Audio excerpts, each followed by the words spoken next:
Fala, amigos do Esquema Tático, sejam bem-vindos a mais um Eternalis. Hoje vamos passar rapidamente, fazer um resumão de como foi essa terceira fase da Copa do Brasil, as equipes que se classificaram para as oitavas de final. Mas antes, sigam a gente nas redes sociais, Facebook, Instagram e Twitter, esse login ao meu redor.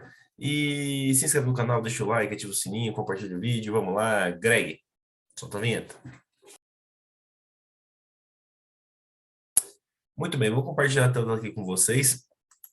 Só queria ressaltar que não são todas as equipes que passaram aí para que ainda jogaram a última partida, né? Então vou só fazer aqui que, ó, Brasiliense e Atlético Mineiro, né, falta fazer o jogo de volta, que vai ser no dia 22 de maio, mas o jogo de ida foi 3-0 para o Atlético Mineiro. Então, meio que a gente já sabe quem passou, né? E o outro jogo é entre Red Bull Bragantino e Goiás, também que vai ser realizado no último dia do mês de maio, dia 31. O jogo de ida em Goiás foi 2-1 para o Bragantino, então o Bragantino tem uma leve vantagem. Agora vamos aos demais jogos que aconteceram. Primeiro, aqui a gente está no site do SofaScore, né? O América Mineiro venceu o CSA por 2-0, né? Um jogo onde tivemos o gol do Índio Ramírez e também quem fez o outro gol aqui que não está aparecendo, o Rodriguinho, que entrou no segundo tempo. Na primeira partida, o América já tinha vencido o CSA por 3-0, então aí só garantindo sua vaga para as oitavas de final. Inclusive, já vou dar um adendo: os favoritos passaram todos. Não temos nenhuma zebra, na minha opinião, que chegou às oitavas de final, a menos que, sei lá, o Brasiliense vire para cima do Atlético Mineiro, por exemplo. Porque Goiás e Bragantino são dois times da primeira divisão, então se o Goiás ganhar de 2-0 do Bragantino lá em Bragança e se classificar, não vai ser zebra também, não. Bom, o próximo jogo a gente teve o Bahia. O Bahia foi, na verdade, um dos que chegou mais próximo de tomar um susto, né? O Bahia enfrentou o Azures, do Paraná. No jogo de ida, o jogo tinha sido 0-0. E no jogo de volta, 1-1, com o Bahia passando nos pênaltis. Lembrando que a Copa do Brasil não tem mais gol fora de casa, faz um tempo já. E o Bahia saiu perdendo, né? Com 12 minutos do primeiro tempo, o Bahia tomou 1-0, foi pro intervalo perdendo. Parecia que o Azures ia ser a grande surpresa das oitavas, mas o Marcelo Rayan, ali por volta dos 25 do segundo tempo, conseguiu empatar. O jogo foi para os pênaltis. E aí o Azures acabou desperdiçando duas cobranças. Inclusive, a última cobrança do Bahia foi do Marcelo Rayan, que fez o gol. 4-3, o Bahia passa, mas daquele jeito, né, Bahia? Bom, próximo jogo, o Ceará recebeu a Tombense. A Tombense, se não me engano, está na zona de rebaixamento da Série B. E aquilo, já tinha vencido o primeiro jogo por 2-0, segundo jogo 2-0 novamente, gols de Lima e Nino Paraíba. Então, até com o time meio que mexido, né? Não tá 100% o time titular aqui, mas foi suficiente aí para o Ceará jogando em casa passar para a próxima fase. Outro jogo foi o Palmeiras, né, que visitou a Juazeirense. O jogo de ida, o Palmeiras venceu por 2-1, né, que saiu perdendo, daí foi buscar a virada no segundo tempo. E no jogo da Juazeirense, o Palmeiras com um ritmo bem abaixo, mas de novo, sufocou o time da Bahia no primeiro tempo, fez 1-0 com o Danilo. No segundo tempo, toma um empate e na pressão consegue ali num pênalti, que uns dizem que é polêmico, uns dizem que foi, outros dizem que não foi. Eu acho que foi pênalti. O Rafael Veiga converte com perfeição. Rafael Veiga, 23 cobranças de pênalti pelo Palmeiras, 23 gols. Então, só para lá para você ver que só deu Palmeiras. O Palmeiras nesses dois jogos por 2-1 e passa. Apesar de nenhuma das duas atuações contra a Juazeirense ter sido brilhante, mas realmente o baiano veio para dificultar a vida do Palmeiras.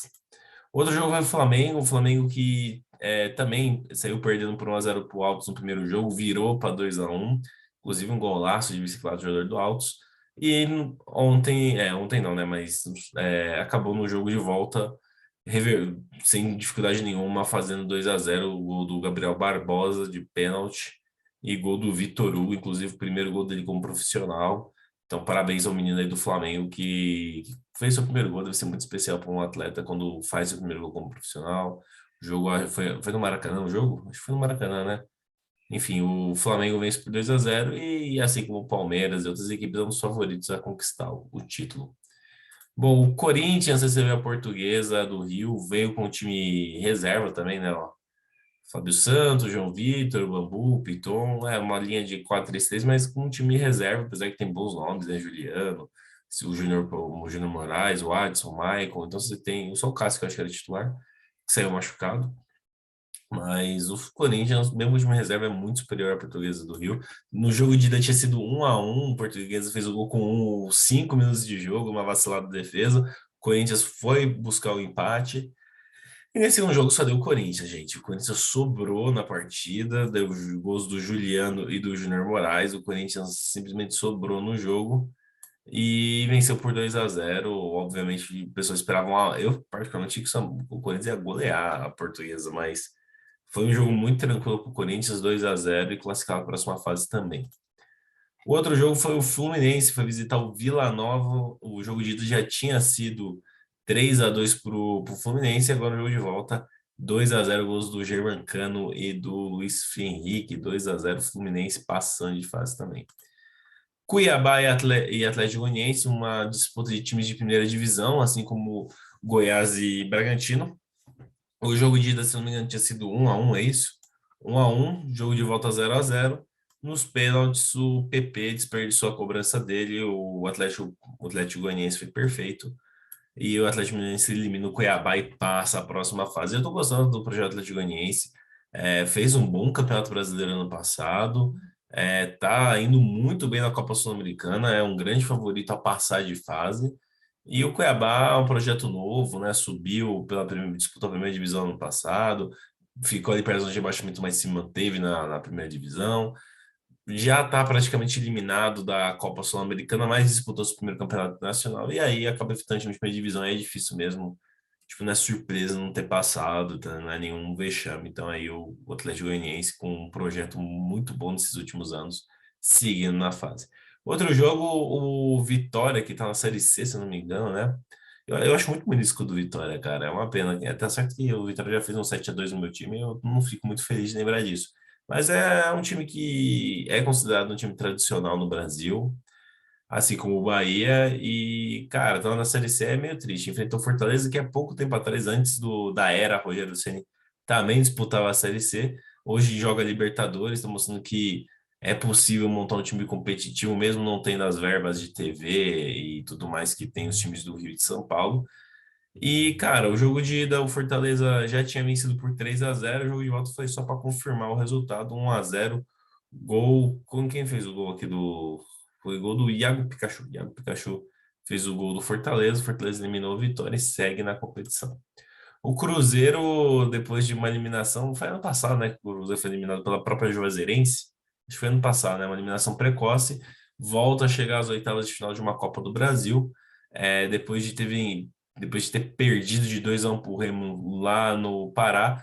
Em casa, o Cruzeiro fez sua parte, venceu por 1-0 o gol do Edu. E nos pênaltis, deu o Cruzeiro 5-4. Parabéns aí ao Cruzeiro que volta a disputar uma umas oitavas, né, de Copa do Brasil. O São Paulo recebeu na Arena Barueri o Juventude, venceu por 2-0, jogo de ida lá no Rio Grande do Sul foi 2-2, lembrando que foi 2-2 e assim, o São Paulo saiu perdendo por 2-0, foi buscar um empate. E você vê como foi importante buscar empate, porque a gente fez 2-0 e se classificou, né? Gols de Arboleda e Igor Vinícius. O São Paulo elimina o Juventude, também um confronto de times da primeira divisão. O São Paulo segue e vem no sonho do título inédito, que é da Copa do Brasil. O Botafogo recebeu o Ceilândia, né? O jogo de ida já tinha sido 3-0. O Botafogo repetiu o placar e destaca o Patrick de Paula, que marcou seu primeiro gol jogando pelo Botafogo, 3-0 para o Fogão, que também chega a passar de fase. Para finalizar, o outro confronto de primeira divisão, Santos e Curitiba, o jogo de ida lá no Couto Pereira, 1-0 para o Curitiba. E no jogo de volta, o Santos amassou o Curitiba. Gols de Marcos Leonardo, Rodrigo Fernandes e Madison, 3-0. O Santos passou o caldo. No primeiro tempo acabou 0-0, mas no segundo tempo o Santos não perdeu, 3-0. E o Santos passando aí para a próxima fase da Copa do Brasil. Só jogar aqui então, só para a gente repassar quem são os classificados da competição, Copa do Brasil. Não estou lembrado de quando é o sorteio, então temos que ver isso daí ainda. Mas enfim. Então temos o América Mineiro, time de primeira divisão, o Bahia, que é time está na primeira divisão no passado, o Atlético Paranaense, time de primeira divisão, o Ceará, time de primeira divisão, Palmeiras, Flamengo, Corinthians e Fluminense, time de primeira divisão, Atlético Goianiense, time de primeira divisão, Fortaleza, primeira divisão, o Cruzeiro que está um tempo na segunda divisão, mas é o maior campeão da competição, né? Então, o maior campeão da competição segue vivo nela.